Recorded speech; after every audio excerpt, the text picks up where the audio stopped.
नमस्कार विद्यार्थियों। राजस्थान के दुर्ग देख रहे थे हम और 1 बाय 1 करीब हमने कंप्लीट कर भी लिए हैं। आज के इस वीडियो में देखेंगे हम लोहागढ़ का किला।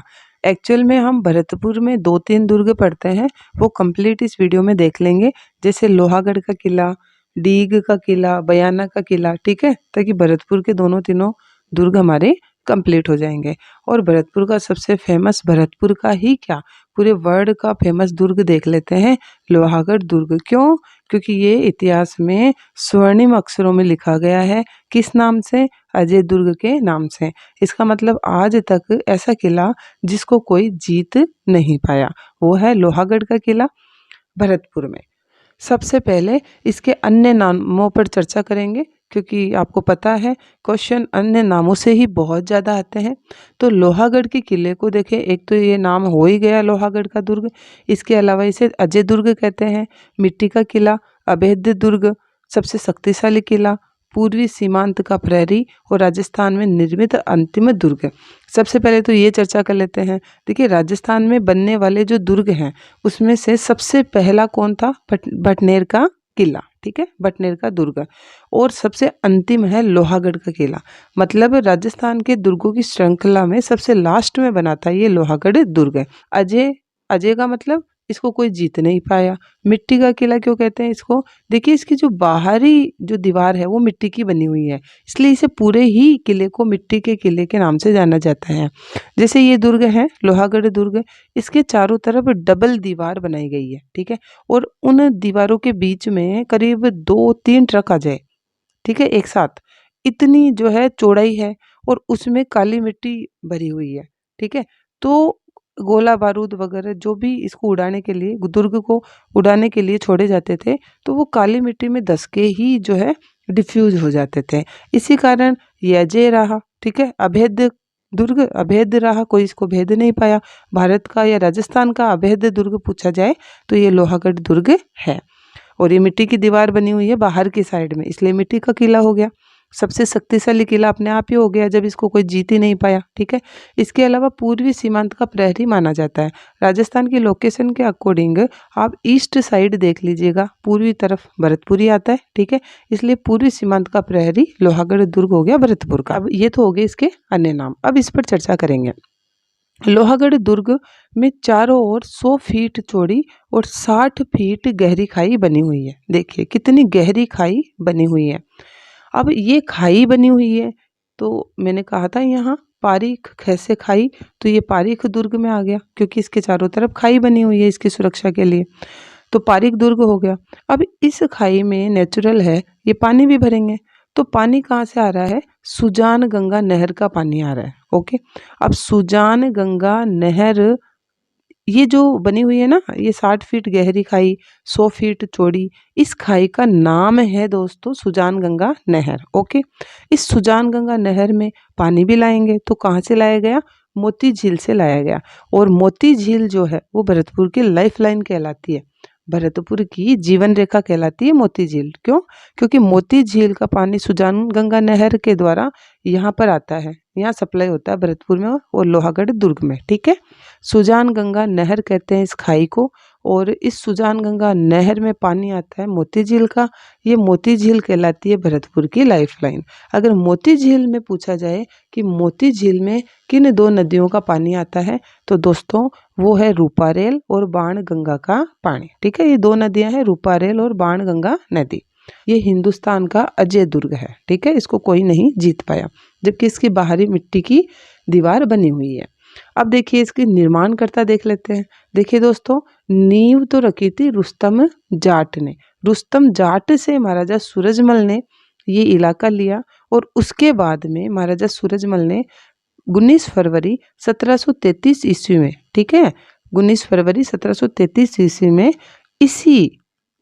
इस रुस्तम जाट ने जो दुर्ग बना रखा था ना, इसी दुर्ग पर नींव रखी और इसे क्या नाम दिया? लोहागढ़ दुर्ग, ठीक है। तो महाराजा सूरजमल के द्वारा बनाया गया 1733 में। अभी महाराजा सूरजमल जाट राजा थे ये, ठीक है, इसलिए इनको जाटों का प्लेटो भी कहा जाता है। ये देख लिया आपने, जाटों का प्लेटो। तो जाटों का प्लेटो हो गया सूरजमल जाट महाराजा भरतपुर के थे। इसके अलावा इन्हें जाटों का अफलातून भी कह दिया जाता है। तो आप ध्यान रख लीजिएगा, सूरजमल जाट से रिलेटेड ये दोनों बातें।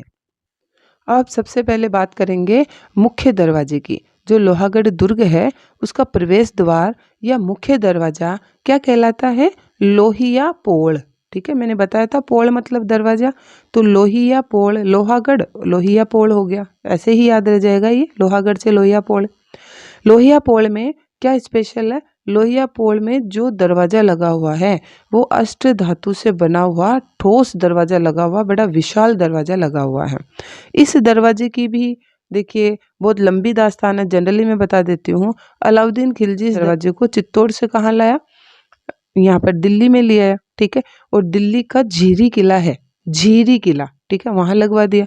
झीरी किला से उखड़वाया, हटवाया शाहजहां ने, और शाहजहां ने इसे कहाँ लगवा दिया?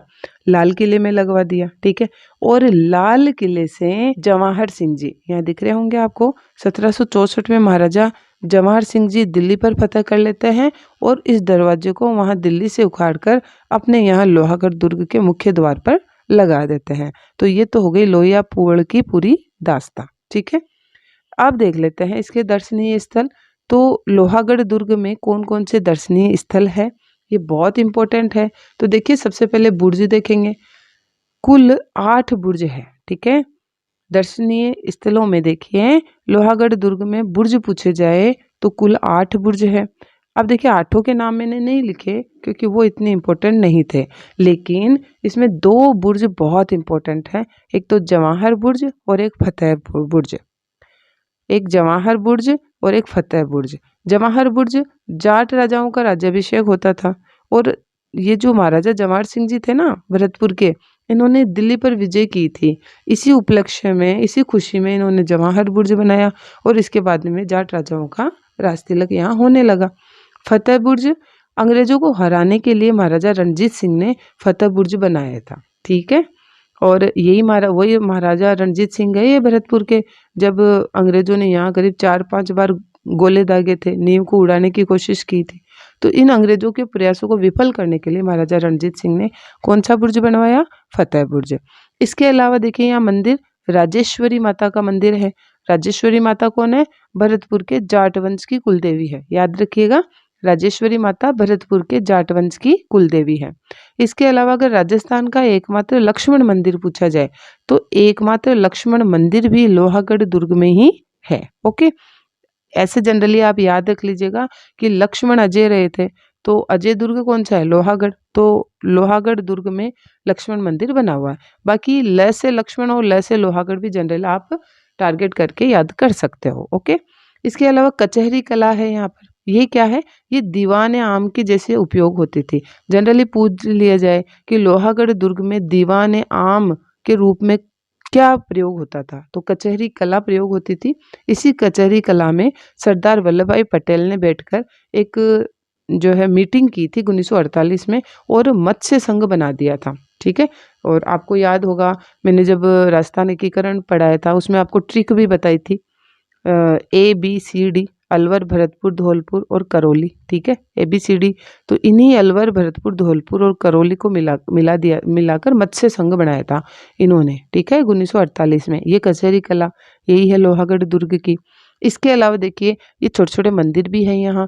दादी माँ का महल, तो ये अनोखा सा नाम राजस्थान के इसी दुर्ग में आता है। दादी माँ का महल ये लोहागढ़ दुर्ग में है। वजीर की कोठी भी यही है, जामा मस्जिद है यहाँ, और किशोरी जी का महल भी यही है। तो ये तो हो गए अब दर्शनीय स्थल। अन्य बातें भी हम लोहागढ़ दुर्ग की देख लेते हैं। 1764 में महाराजा जवाहर सिंह जी ने दिल्ली पर फतह की थी, और इसी उपलक्ष्य में अभी मैंने बताया जवाहर बुर्ज भी बनाया था इन्होंने। ठीक है, तो लाल किले का दरवाजा लाकर इसमें लगा दिया था। प्रेजेंट में भी लोहागढ़ में जो उत्तरी दरवाजा है ना, लोहिया पोल, ये उत्तरी दरवाजा है।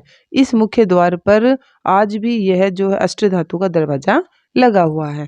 प्रवेश द्वार पर अष्टधातु का दरवाजा, ये मैंने बता दिया आपको। इसके अलावा ये बहुत इंपॉर्टेंट बात है, देखिए ये अजय दुर्ग क्यों रहा और इसको लोहागढ़ नाम किसने दिया? तो देखिए लोहागढ़ नाम किसने दिया? लॉर्ड लेक ने दिया था। ये ध्यान रख लीजिएगा आप। लॉर्ड लेक ने 1805 में रणजीत सिंह यहाँ भरतपुर के शासक हुआ करते थे। उनके समय में 4 बार गोलीबारी की। 1 महीने में, मैंने लिखा है यहाँ 1 महीना, तो 1 महीने में 4 बार गोलीबारी की थी। फिर भी ये दुर्ग जो है भेद नहीं पाया था ये। मैंने अभी बताया इसकी जो डबल दीवार है और उसके बीच में मिट्टी भरी हुई है, काली मिट्टी, उसके कारण ये जो गोले होते थे, बारूद होते थे, वो डिफ्यूज हो जाते थे। ठीक है, यही कारण रहा कि ये दुर्ग बचा रहा, अभेद रहा। ठीक है, तो ये रणजीत सिंह के समय लॉर्ड लेक ने यहाँ हमला किया था। अच्छा, क्यों किया था? क्योंकि जसवंत राय होलकर थे, उनको रणजीत सिंह जी ने जो है शरण दे दी थी। इसके कारण ये अंग्रेजों का जो है दुश्मन था, जसवंत राय होलकर को पकड़ना चाहते थे। तो इसी कारण फिर लास्ट में जब ये नाकामयाब रहे थे इस दुर्ग को भेदने में, तो इन्होंने लास्ट में अंग्रेजों ने रणजीत सिंह से संधि कर ली थी। तो आप यहाँ अंदाज लगा सकते हैं कितना जो है मजबूत दुर्ग है। ठीक है, इसके अलावा 4 बार गोलीबारी तो की ही की और नींव में बारूद भरकर उड़ाने की कोशिश भी की थी, लेकिन वो नाकामयाब रहा था लॉर्ड लेक। और लास्ट में हार कर उसने कहा कि ये तो लोहे से बना हुआ है, ये तो लोहागढ़ है, भरतपुर दुर्ग थोड़ी है ये लोहागढ़ दुर्ग है। तो ऐसे याद रखिएगा आप इसको। तो ये कंप्लीट हमने लोहागढ़ दुर्ग की पूरी बातें देख ली है दोस्तों। अब एक छोटा सा किला यहाँ पर और है, बयाना का किला, तो वो भी देख लीजिए साथ के साथ। बयाना का किला देखिए भरतपुर में है। ये गिरी दुर्ग है, किस पहाड़ी पर है? मानी पहाड़ी पर है। ठीक है, तो यदुवंशी महाराणा विजयपाल ने बनवाया था बयाना का किला 1040 ईस्वी में। ओके, तो यदुवंशी महाराजा विजयपाल ने 1040 ईस्वी में मानी पहाड़ी पर ये दुर्ग बनाया था, बयाना का दुर्ग या बयाना का किला। पहाड़ी हो गई मानी पहाड़ी, 1040 में बन रहा है, महाराजा विजयपाल ने इसको बनाया है। क्लियर हो गया होगा। अब देखिए इसके अन्य नाम बहुत इंपॉर्टेंट है दोस्तों। तो जनरली हम भरतपुर में ध्यान रख लेते हैं कि भाई भरतपुर का अजय दुर्ग तो लोहागढ़ है, तो क्वेश्चन लोहागढ़ से ही पुटअप हो रहा होगा, तो ऐसा नहीं है दोस्तों। तो देखिए बयाना के किले के अन्य नाम बहुत इंपॉर्टेंट है। शोणितगिरी भरतपुर को कहा जाता था पौराणिक समय में। ठीक है, तो पूछा जाए कि शोणितगिरी है भरतपुर है, तो शोणितगिरी का किला किसे कहते हैं? वो बयाना का किला हो गया। ओके, शोणितगिरी दुर्ग किसे कहते हैं? ये बयाना के किले को ही कहते हैं। ओके, इसे विजयगढ़ी भी कहते हैं। बादशाह का किला भी ये कहलाता है, ये क्वेश्चन पूछा भी गया है।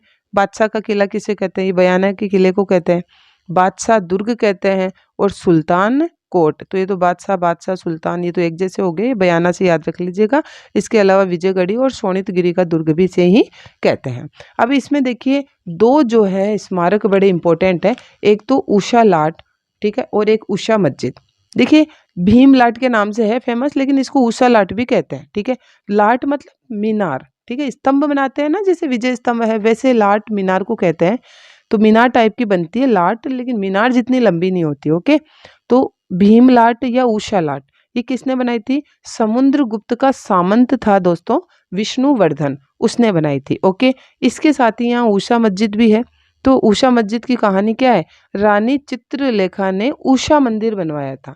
ठीक है, और उसे उषा मस्जिद में बदल दिया था सुल्तान इल्तुतमिश ने। ठीक है, और इसके बाद में उस उषा मस्जिद को वापस उषा मंदिर में परिवर्तित भी कर दिया गया था जाट राजाओं के द्वारा।